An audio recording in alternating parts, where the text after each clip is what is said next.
Chag Sameach. Chag Sameach. So if it worked yesterday, I'm going to kick off with the story that I told yesterday just at the beginning. Because it's such a deep story, but it's really cute. So in my family, I play favorites. I don't know how it is in your family, but my 3-year-old is always my favorite. So when my oldest was 3, they were my favorite. As soon as he became 4, I didn't like him anymore. Then I waited for the next one to come up. Then she was 3. Then I'm like, oh, she is my favorite. Then she became 4. I was like, ah. And like they keep on switching, but at 3 is like the best age. They're so cute at 3. Because that's like the first time they can start expressing real sentences and thoughts in words. They can like tell, it's like, what are these little things thinking about all the time? And finally at around 2, going into 3, they can really express themselves.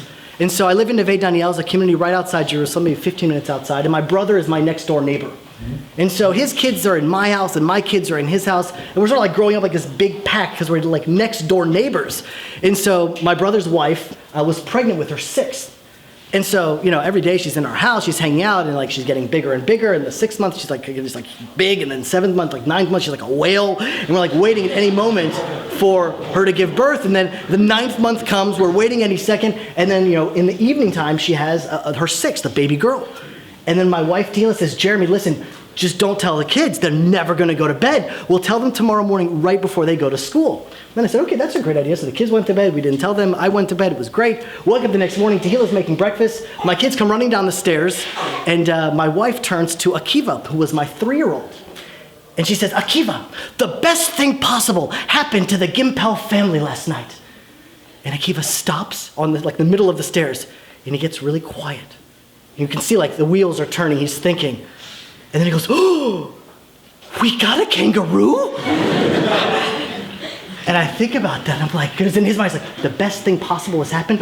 I've been waiting my whole life for this. And so we didn't know what to say when he said it. I was like, well, it's not exactly a kangaroo. It's like a kangaroo. It's like small, but I know, how do we let him down with a baby? Like, we didn't want that to happen.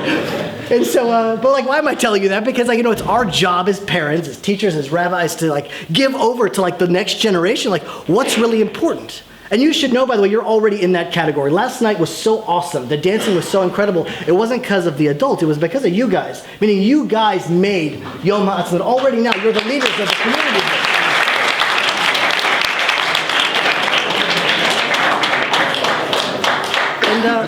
And Judaism is filled with all of that. Judaism constantly knows how to constantly remind us, what we're really living for.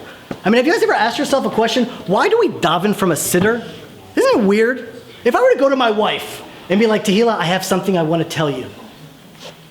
I love you very much. You are very nice, and we love each other. Yes. We'd be like, that's so inauthentic. That's so weird. That's not real. That's I'm reading off of a line. But yet when we talk to HaKadosh Baruch Hu, we're reading off a piece of paper. We're like, well, what is that? How does that work? Is that a weird question? And so I think that davening actually comes from a totally different place. There's a place in davening, right in Shema Kolenu, where you just open up and talk to God. But most of davening is led by the chazan. And what does the word chazan even mean? It's what is a chazan? So chazan comes from the word chazon, which means vision. Meaning the davening that the chazan is leading us to, he's giving us a vision of what we should always want, because sometimes we could forget. There were people last night that I met after, I went to an after party with some non-frum Jews that are around my age, in northern Toronto, and I was like, what, you didn't come to the Yom HaAtzmaut event last night? And they're like, the Raptors were playing, dude. And I'm like, oh, God. You missed it. Yeah, the Raptors are cool and they won and it's nice, but you missed Yom HaAtzmaut. What are you living for, man? So Judaism is constantly there trying to remind us, what are we meant to want? What does our soul really want? And the Chagim are just about that. Once a year, we come together and we just celebrate the heck out of Israel. Because all of us know somehow, some way, we're deeply, deeply connected there. And especially around Yom HaZikaron and Yom HaAtzmaut, we connected so much to the IDF because without them, it's like the Maccabees. How could we have survived? How could we have thrived? But I want you to know I'm a platoon sergeant in the Army, and it's a weird balance in the Army. I didn't have rabbis like Rav Ilan, like Rav Yair, like Rav Seth. My rabbis that I grew up with were these oppressive figures that were so annoying for the most part. And so I went into the Army, and there was a disconnect because they had total control over me. I had to listen to what all these guys said, and some of them were really mean and ugly. I remember, like, the staff sergeant of the battalion was this giant Jew that was like a head taller than me, at least 100 pounds bigger than me. He had one eyebrow, and the guy had no soul. He was just the meanest, baddest person ever. What I found out later is that he was just toughening us up, and he actually turned out to be the most awesome guy ever. But when I was like this young soldier, and he was like this war veteran that had like eaten bullets for breakfast with the one eyebrow and so mean, he was like, oh gosh, thank God he's on our team. I don't have to fight that guy. He's like, he has my back. I feel really good. But I constantly looked for ways to not have to listen to them because I didn't want to be under their So there was one time where they put me in kitchen duty. And I'm like, kitchen duty? I want to go out training. And they're like, no, every platoon needs to have one person in kitchen duty. And I'm like, there's like 15 people in kitchen duty. Like, what am I going to do there? And he's like, don't worry, there's going to be plenty for you to do there. So I get up and my Mefaket Samal had like the one eyebrow is like, all right, Jeremy, there's a lot to do today. I want you to take everything out of this closet, put it in the courtyard, and then put everything back in, stack it really nicely. And I'm like, what? That's what I have to do today now? It was like they literally just made up something for me to do, so I would have to do it. I'm like, I'm not doing that. I am not going to do that. So then I came up with a sheet. I'm like, okay. The air conditioning was right to like about 10 feet into the middle of the dining room. So I stood, because it's like blasting hot. Usually in training in the army, you're like in the middle of the desert, and then August comes and you're schwitzing and you're dying and it's so hot. So I'm just like right under the air conditioning. I'm like, oh, this is so nice. And I'm like, okay, how long can I stay here? So then I come up with this idea. I'm like, Moshe, where's the Forkimon? Moshe, where is the Forkimon? Moshe. And I get away with this for about 20 minutes, which is huge. 20 minutes under the AC. Eventually the one eyebrow Samal comes up to me and he's like, Jeremy, who's Moshe? And I'm like, I'm a Faket Samal. Maze Forkimon. Because I'm told for 30 minutes, I'm saying, Moshe, where's the Forkimon? Where's the Forkimon? And he's like, who's Moshe? And I'm like, dude, I don't know. What's a Forkimon? I've just been sitting here yelling nonsense. The rest of the day, I had to do 1,000 push-ups in one day. I don't know if you've ever tried doing 1,000 push-ups in one day, but at the end of the night, what happens is your arms and your chest, it's as if they've been put into liquid nitrogen. They hurt so much. But somehow it was worth it, and I would have done it again because, you want to express what you want to do in the world, But sometimes you don't really know what we want. I was called up to the war in Gaza just, 2 summers ago. And I'm already in reserve duty. I got 5 kids, and I'm a little bit out of shape. And I'm like used to like sipping a cappuccino in my office, in my studios. I'm like, I got a pretty nice life. And then all of a sudden, it was at 9 o'clock at night. We had just put our kids to bed. I'm sitting on the couch with Tehillah, and I get a phone call. And they're saying, Platoon Sergeant Yirmiyahu Gimpel. And I'm like, Platoon Sergeant Yirmiyahu? Like, who talks to me like that? I don't want anyone who calls me Yirmiyahu, and definitely not by like my rank. And he says, Hamas are shooting rockets onto Gaza. You have 3 hours to be at the emergency pickup spot. Israel's going to war.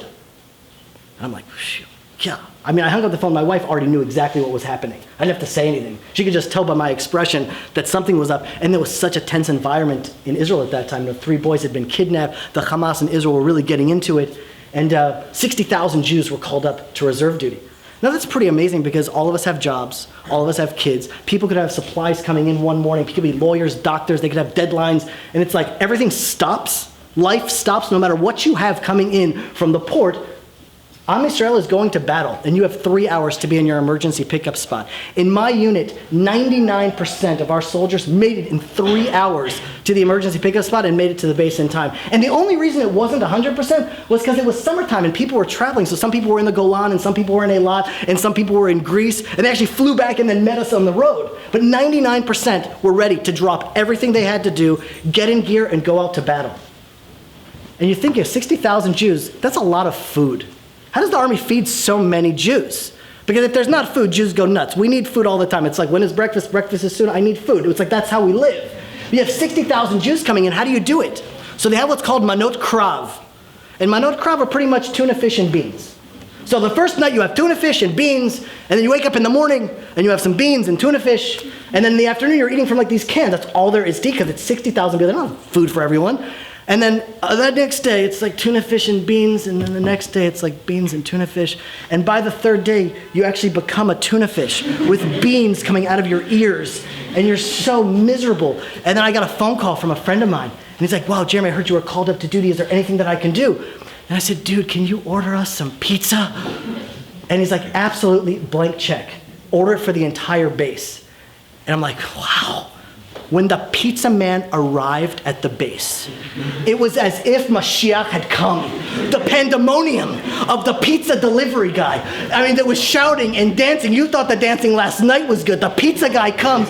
People are a mosh pit of trying to find their way to get their slice of pizza. And then we're out. I remember, we were called on to our first mission. And they told us to dig ditches in between these Jewish communities and the Gaza border because we had discovered that they were digging tunnels underneath the wall. And at that time, we didn't know how many tunnels there were. There are hundreds of tunnels. All of the money that Europe is giving the Palestinians, all the money that America gives, instead of feeding their people and building schools and hospitals, they're spending all of their money on making tunnels to go under the ground. Each tunnel is millions of dollars to go under the ground to then kill Jews. That's what they're doing with them. They have to choose, can I feed my children or can I kill Jews? And they decide, yeah, well, feeding children, I'd rather kill Jews. And all of their money is going to build tunnels now underneath the border to kill Jews. So then I was like, what? We have to dig our ditches and then we're the first? That's a rough job to give me. I mean, I'm like meaning it's wonderful because when I'm attacked, we'll definitely have enough time to at least radio to the communities that we're the buffer to that for sure no civilian is going to get killed because we're the first line of defense. And so here I am digging my ditch, getting ready, getting all my camouflage on and my night vision and my gear, and I have my class behind me, and we're all strategically positioned. And of course, this is like years of training in the army that allows you to be able to find the right place, hide in the right way. If the Hamas were to come out, we were going to definitely see them before they ever saw us and neutralize them. As you know, the IDF is just the most experienced army in the world. We're constantly in training, constantly making ourselves better. But I remember digging this ditch in the middle of the desert, and I was thinking, for thousands of years, Jews had to dig their graves. Like in the Holocaust, we just celebrated, we had to dig our own graves, and then the Nazis would come and kill us in the graves that we dug for ourselves. And now I was digging a ditch to defend the Jewish people, to encounter evil straight on and beat them. It was like, wow, this is awesome. And then I'm lying in the ditch, and then I started thinking man, all the stuff that occupies my mind most of the time, it's like my bills and my job and my deadlines and tests and school and mortgages and all that stuff. When you're in a ditch in Gaza waiting to encounter the Hamas, all of that stuff becomes gloriously irrelevant. And then the things in life that really matter rise to the top. And I started thinking, man, I wish I had a little bit more time with my kids. Shoot, I wish I spent just a little more time with Tehillah on my last phone call. I mean, this is it. I'm going out to battle now. Shoot, what have I've wasted so much time doing nonsense. And so somehow life in Israel, even though it's challenging, it forces us to live in a consciousness where we're constantly living for what really matters. And that's what last night was about. A constant reminder of what we're living here for. You guys are changing this community and leading the way. You guys are like the next leaders of the next generation in Israel. And so I want you to know that you're here on a mission. Even though you're not in Israel, your mission is to bring Israel to this community. And somehow, you guys got Johnny, and you got Yair. I mean, you guys have the best team here. So join up with these guys. And I'm telling you, together, you guys can change the world. I want to just say one more thing. Do you guys have iPhones? You guys have that? iPhones, Samsungs, tablets, Galaxies? Yes, you do. Don't lie to me. All right, so here's what I want you to do. Here we go. Just listen really quick. This is it. A lot of you guys are going to waste a lot of time in YouTube on your life. But my media network puts out YouTube videos that are awesome. I mean, if you enjoyed hearing what I just said now, what you heard last night, I do it all the time. It's like I'm here all week, but I'm not here all week. But I'm constantly broadcasting every week, putting out videos. If you type in Israel Important, you'll see top of YouTube in the entire world is my video. Has 4 million views, the best stuff ever. So what I want you to do is you go to Apple Radio, you go to podcasts, you type in Israel. It's the #1 show called Israel Inspired. Subscribe to my podcast. Don't listen to all the nonsense. You can listen to the Raptors and stuff like that, fine. But don't forget to subscribe to my radio show, to my network, the YouTube channel. Subscribe to my YouTube channel. I'm telling you, you're going to love it.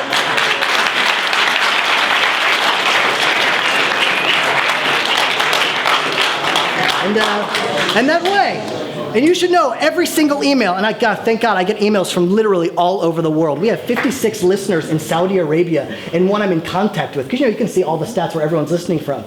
And so if you guys ever have any questions, if Rav Yair's bothering you, let me know. I want to know. I'm just kidding, Rav Yair. I won't. I love you. I love you. But if you want, anytime you want to email me, you hear a show that you like, you want to get more information about it, you want to stay in contact, Jeremy at thelandofisrael.com.